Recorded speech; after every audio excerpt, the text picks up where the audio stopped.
Bom dia para você! Louvado seja o nome de Deus porque estamos juntos de novo, não só pela presença uns dos outros, mas também porque temos certeza absoluta que este programa tem sido assistido por todos os anjos do céu.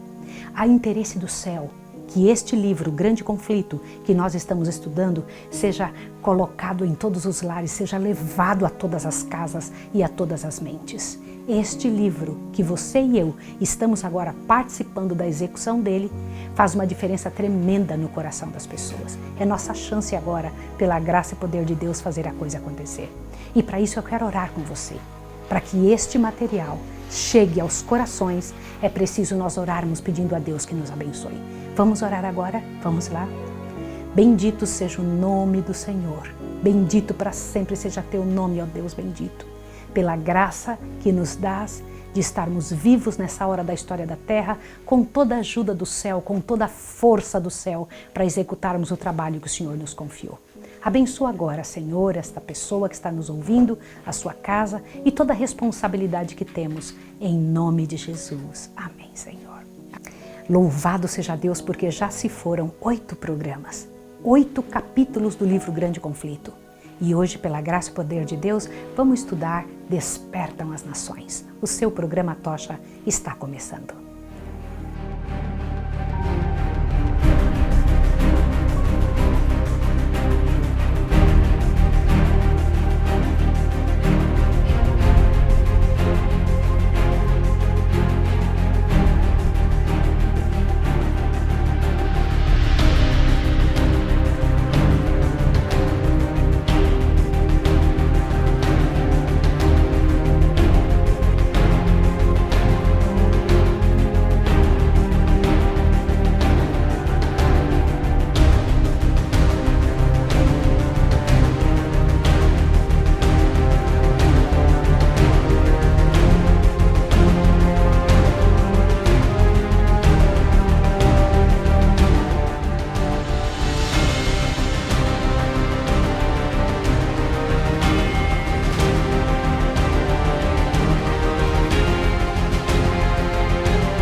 Queridos, Deus sempre tem um método muito singular de dirigir a sua igreja na terra.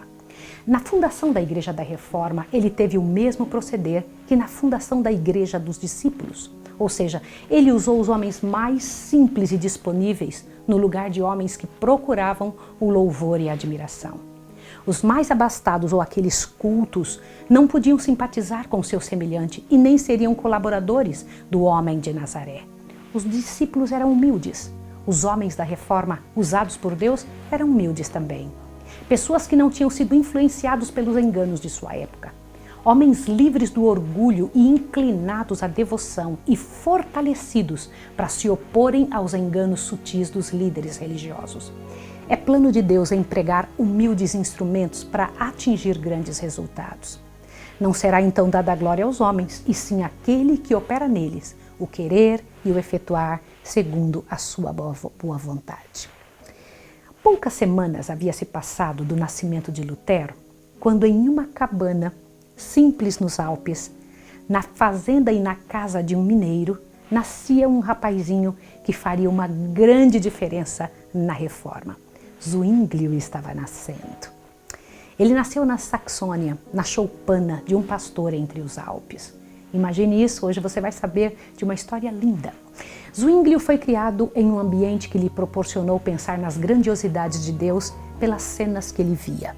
Seu coração estava sempre a admirar o que estava exposto por Deus na natureza, nos montes, na grandeza dos Alpes, e era sua avó quem lhe contava as histórias mais lindas da Bíblia. Ele era fascinado pelas histórias dos patriarcas e profetas. E a visita dos anjos junto aos pastores para anunciar o nascimento de Jesus enchia o coração dele e ele queria ouvir uma e outra vez mais. Os pais de Zwinglio estavam dedicados em busca de melhores oportunidades a este filho, mas que fosse onde ele pudesse estar livre das oscilações e disseminações da vida comum. Foi então aos 13 anos para a cidade de Berna, na Suíça, Lá, porém, ele teve contato com um grande perigo para a família entendia que seria um grande perigo para ele. O que seria isso? Os frades e a ordem de monges viviam em busca de novos talentos para trazer para junto de si e fazê-los serem porta-vozes de suas crenças e ideias religiosas, bem como um pupilo para justificar os valores cobrados da família de origem. No entanto, o pai de Zwinglio não queria que o filho tivesse a vida ociosa dos frades e pediu que o filho voltasse imediatamente para casa, o que foi prontamente obedecido. Mas eu preciso comentar uma coisa com você sobre isso. Veja, como eu acabei de dizer, Lutero e Zwinglio nasceram na mesma época. Lutero ainda nem sonhava em fazer a reforma protestante. Como que o pai de Zwinglio já tinha essa impressão tão negativa pelo clero? Não queria que seu filho chegasse perto disso de jeito nenhum. Pare para pensar sobre isso. Cerca de 30 anos antes de Lutero começar esse trabalho tremendo da reforma, já na Suíça, veja, Lutero está na Alemanha, aqui Zwinglio está na Suíça, já tinha essa sensação, já tinha essa observação, este olhar para a Igreja Católica da época. Lembrando que se Lutero tivesse permanecido no mosteiro onde estava, hoje o mundo nunca teria recebido o que dele foi usado por Deus. Zwinglio ficou pouco tempo em casa e voltou para estudar na Basileia. E foi ali que Zwinglio ouviu pela primeira vez o Evangelho da Livre Graça. Um dos professores da universidade expôs perante todos os alunos as verdades que havia aprendido ao estudar a Bíblia e garantia que havia um conhecimento muito antigo que era maior do que todos que tinha na época dele. E essa verdade era que Cristo, em sua morte, era o único resgate do pecador e que isso superava em muito qualquer ensino de outros escolásticos ou sábios. Isto impressionou grandemente o coração de Zwinglio. Logo foi chamado da Basileia para seu serviço ativo. Seu primeiro campo foi uma paróquia alpina, não muito distante da sua cidade natal. Foi ordenado padre e dedicou-se avidamente à descoberta das verdades bíblicas. E quanto mais pesquisava, mais percebia a diferença das heresias de Roma. Seu coração fremia e sentiu-se impressionado a fazer da palavra de Deus sua única base de compreensão e de fortaleza. Decidiu que esta palavra, a grande tocha, ele ouviria essa tocha, se basearia nela e invocou a ajuda do Espírito Santo para compreensão por si mesmo e entendeu que qualquer pessoa pode aprender se buscar a Deus. Presta atenção nisso que eu preciso te dizer. Zwinglio, quando começou a estudar a Bíblia, quando começou a ajoelhar diante de Deus, entendeu que qualquer pessoa pode pegar a Bíblia com oração e pedindo a Deus que Deus ensine, porque é o Espírito Santo é que ensina. É Ele que abre o entendimento, é Ele que dá as coordenadas para que uma pessoa possa aprender. As Escrituras, ele dizia, vêm de Deus e somente Ele sabe como interpretá-la. Eu vou ler um pedaço do que ele disse para que você possa entender. Olha que bonito isso daqui. As Escrituras, dizia Zwinglio, vêm de Deus, não do homem. E mesmo aquele Deus que esclarece dará a compreender que a palavra vem de Deus. A palavra de Deus não pode falhar. Ela é clara, ensina por si mesma, desvenda-se a si própria, ilumina a alma com toda a salvação e graça, conforta-a em Deus, humilha-a de maneira que ela se perde de si mesma e até se despoja e abraça a Deus. Eu fico impressionada como o coração que estuda a Bíblia, estuda a grande tocha da verdade que ilumina, este coração que estuda acaba sendo iluminado e ilumina tanta gente, né? O que Zwinglio dizia era, na verdade, em seu próprio coração, uma prática verdadeira. Ele entendeu que somente a Bíblia encheria de sentido sua vida e daria ao mundo a verdade mais pura e simples que já tinha ouvido falar. O curioso é que Zwinglio e Lutero chegaram à mesma conclusão sem nunca terem se visto. Mas quando Zwinglio ouviu falar de Lutero, disse que se Lutero prega Cristo e tinha a mesma doutrina, então faziam ambos o mesmo serviço. Percebeu que falaram a mesma língua e que estavam ambos na mesma página, o que provava que era o Espírito de Deus quem estava guiando a ambos, embora estivessem em países tão separados, né? Em 1516, Zwinglio foi ser pregador em um convento numa cidadezinha na Suíça. Ali ele teve a certeza absoluta da arrogância e heresia de Roma, pois na porta do convento havia uma santa, onde nela havia inscrição. Olha o que estava escrito na santa. Aqui se pode obter perdão plenário dos pecados. Ali vinham procissões de vários locais para encontrarem-se com a superstição da santa, e isso encheu o coração de Zwinglio de apreensão, ao que aproveitou a oportunidade para proclamar a verdade de Cristo àqueles que vinham para essa aflição. Eu queria que você imaginasse a coisa como é que deve ter sido. Então tinha uma santa, e esta santa, ela era o motivo pelo qual as pessoas vinham de tão longe para poder ali fazer nessas procissões, fazer as suas rezas, a sua busca. E meu coração se enche de dó de pensar numa situação como essa. Agora observe o que foi que ele disse. Não imagineis, disse ele, que Deus está nesse templo mais do que em qualquer outra parte da criação. Qualquer que seja o país em que habiteis, Deus está em redor de vós e vos ouve. Podem obras sem efeito, longas peregrinações, ofertas, imagens, invocações da Virgem ou dos santos assegurar-vos da graça de Deus? Que vale a multidão de palavras em que nos envolvemos nessas orações? Que eficácia tem um capuzlusídio, cabeça bem rapada, vestes bem compridas e flutuantes, ou chinelas bordadas a ouro? Deus olha para o nosso coração, e quando o coração está longe dele, olhe só.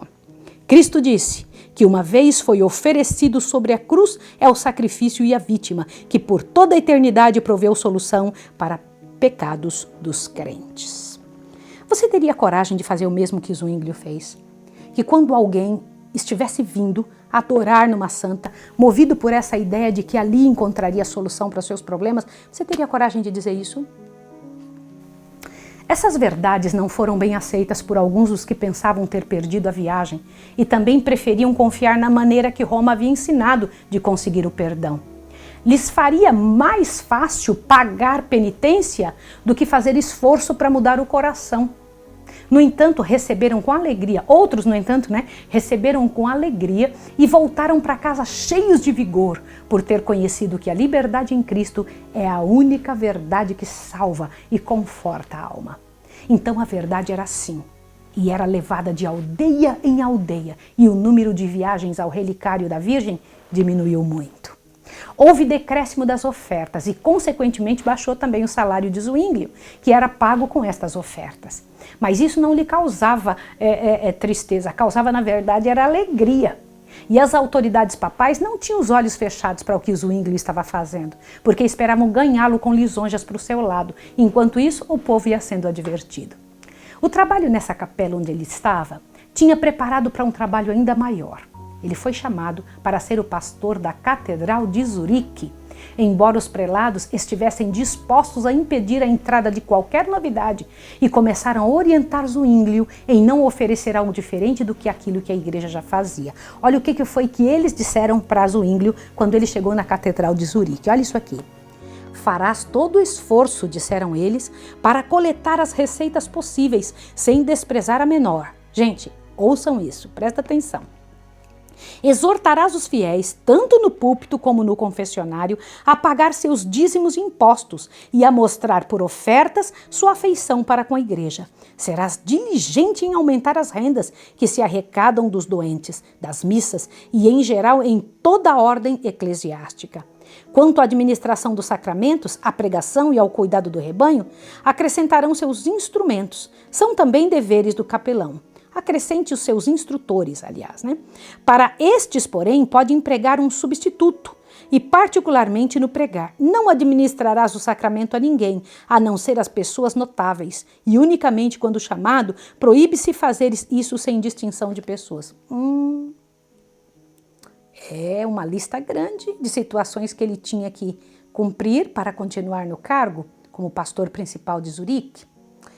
Zwinglio ouviu atentamente e em silêncio ouviu seus orientadores e agradeceu a honra.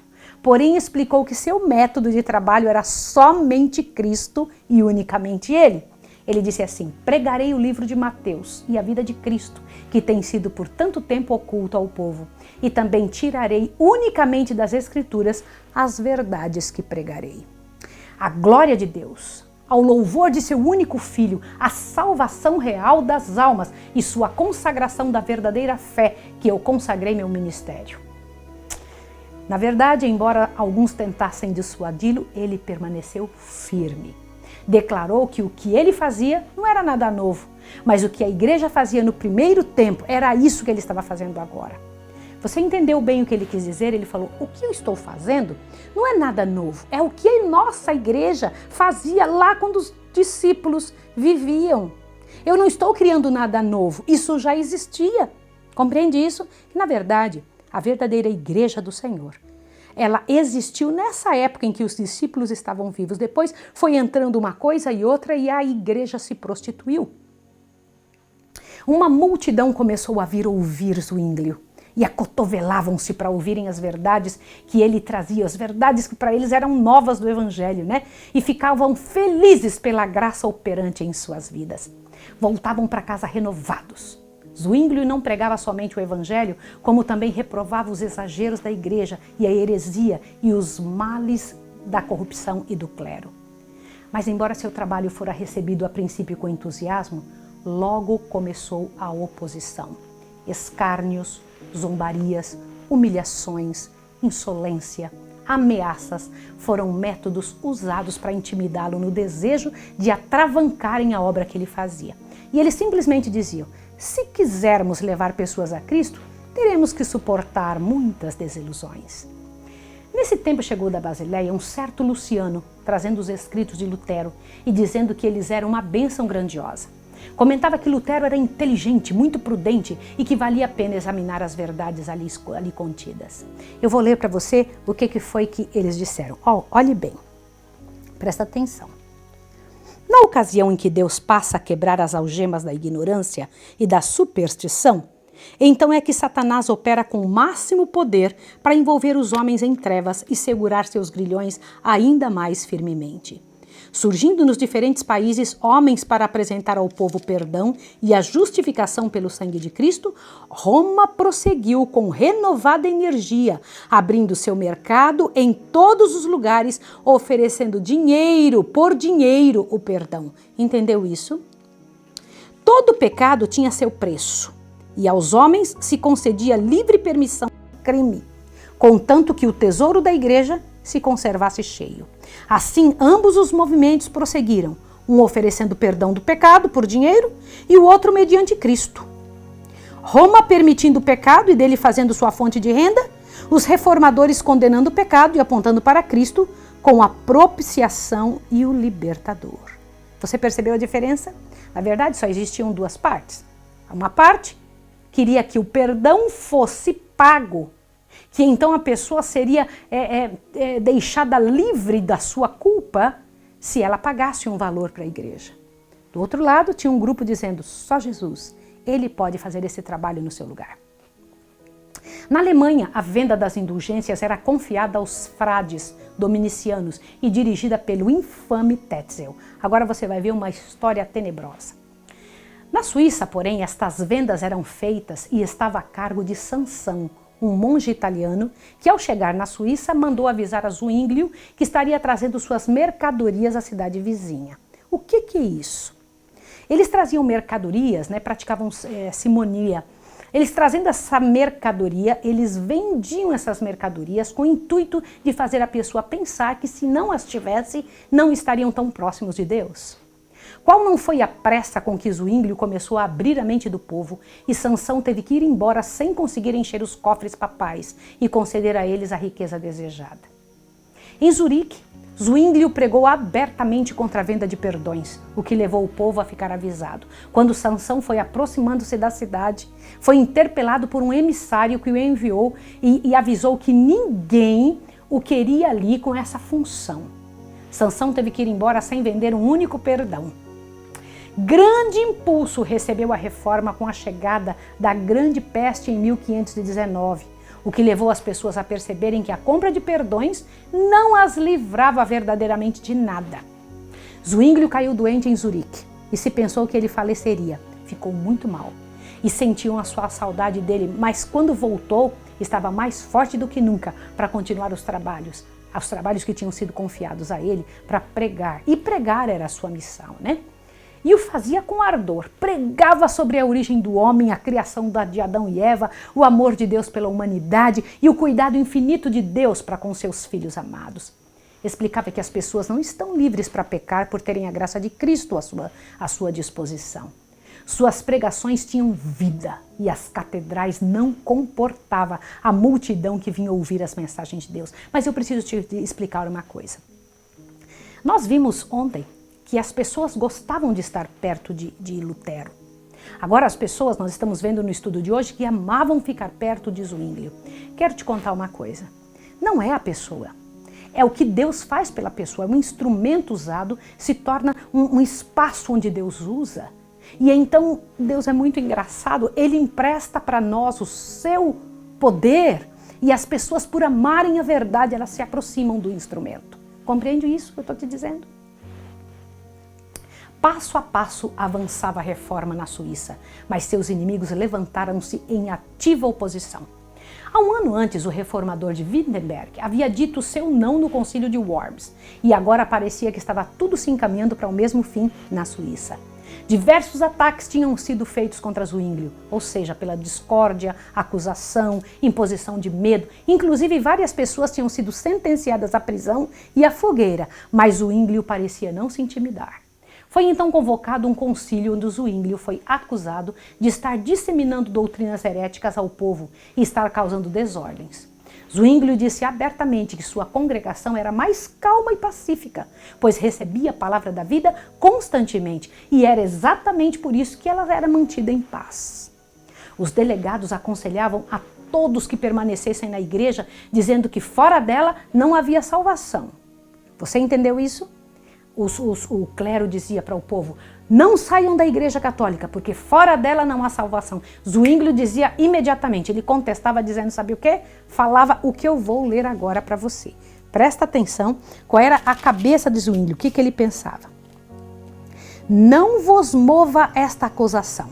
O fundamento da igreja é a mesma rocha, o mesmo Cristo que deu a Pedro seu nome, porque ele o confessou fielmente. Em todo o país, quem quer que creia de todo o coração no Senhor Jesus é aceito por Deus.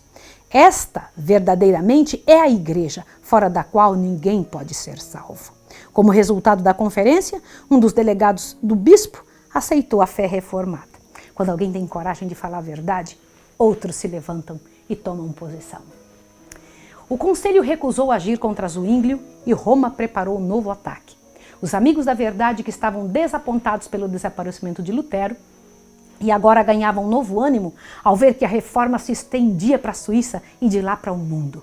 As vitórias ganhas pela reforma tornaram mais decididos os ataques de Roma e silenciosamente decidiram levantar um meio de encurralar Zwinglio, chamando-o para um debate onde tensionavam colocá-lo ao seu lado. O local escolhido para o debate foi em Bade, que era um centro de martírios e fogueiras acesas. Mas os amigos de Zwinglio o advertiram e nem permitiram que seu pastor saísse de Zurique para esse debate. Foram designados 2 servos, o Ecolapadius e Haller, que debateriam com o Dr. Eck. Eu preciso te explicar a respeito disso. Dr. Eck era um grande clérigo, grandíssimo conhecedor da doutrina católica. Os nossos 2 reformadores iriam debater com ele. Esse Dr. Eck, que por sua vez seria apoiado por um sem fim de ilustres doutores. Zwinglio não participou pessoalmente do debate, porém sabia tudo o que corria dentro do local.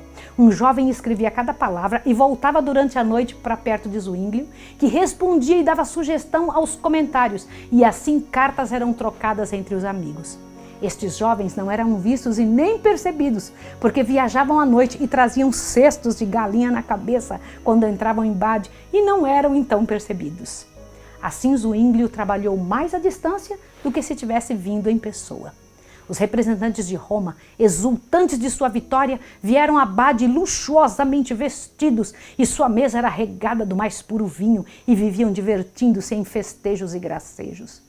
Esse contraste era visto e percebido claramente pelo povo reformador, que comia frugalmente e rapidamente. Eu quero fazer uma pausa aqui. Eu fiquei muito impressionada quando eu li esse detalhe a respeito de como comiam os reformadores. Eles comiam frugalmente. Interessante isso, não é? Não te faz pensar? Guarde essa informação que você vai entender depois, tá bom? O herdeiro de Oecolampadius observou que ele estava sempre estudando e em oração e comentou que o herege era pelo menos muito religioso. Só para você ver que uma pessoa, quando se levanta para falar da palavra de Deus, é muito observada. Percebe? A pessoa que estava ali sendo responsável pelo local onde ficariam os reformadores, ficou de olho neles para ver que comportamento eles tinham. Na conferência, Dr. Eck subiu para falar ricamente vestido, enquanto Oecolampadius estava humildemente trajado e foi obrigado a tomar assento frente a sua oponente em um banquinho tosco.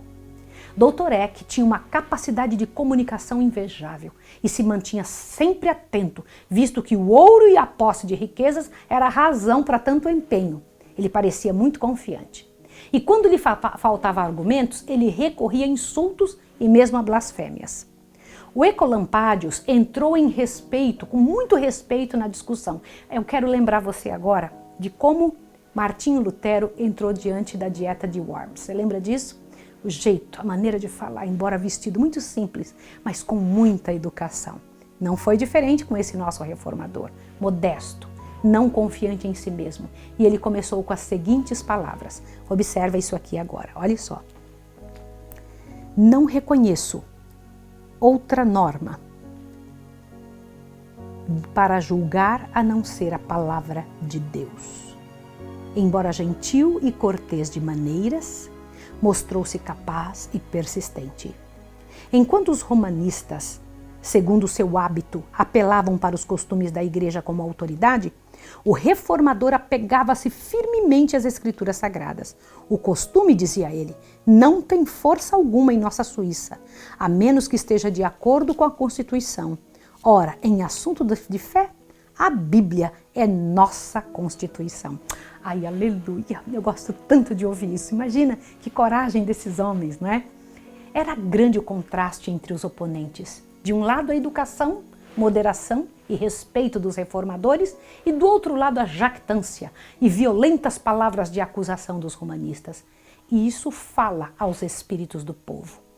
O debate continuou por 18 dias. No final, Roma tomou a liderança, dizendo que ganhara o debate, e a maior parte dos delegados ficaram do lado de Roma. E a dieta declarou vencidos os reformadores e notificou a eles que Zwinglio e eles também estavam separados da igreja. Mas o tempo revelou de quem estava a vantagem. Não muito tempo depois, as importantes cidades de Berna e Basileia se declararam a favor da reforma. Isso não te faz pensar? Isso não te enche o coração? Quando eu penso a respeito disso, eu fico, meu Deus, que bênção grandiosa. Num espaço, num lugar, estava o Senhor Deus levantando e movendo o coração de alguém na Alemanha. Num outro país, um pouco distante, ali separados pelos Alpes, estava um outro menininho nascendo com a mesma função. Deus estava tocando naquele coração para levantar a verdade de Deus na Suíça também. No nosso próximo estudo, você vai ficar impressionado de ver como se despertou a Europa. Quem veio ajudar? O que foi que aconteceu com Lutero? Qual foi o espaço especial que aconteceu na vida dele enquanto ele está ali fazendo um trabalho? Fique imaginando um paralelo aqui na Suíça e na Alemanha. E daqui a pouco você vai ver a reforma se estendendo para outros lugares. Eu vou orar com você agora. Amado Deus, querido Pai, abençoa-nos pela graça e pelo poder de Jesus. Fortalece-nos, Senhor, porque eu sei que teremos que defender o que cremos daqui a uns dias. Abençoa essa pessoa para que entenda a responsabilidade de todas estas situações em que está vivendo, para que Jesus possa habitar em sua casa e usá-la também. Em nome de Jesus. Amém. Vamos ver você amanhã. Estaremos juntos novamente, pela graça e pelo poder de Deus, com o estudo número 10, A Europa Desperta. Deus abençoe você e até amanhã.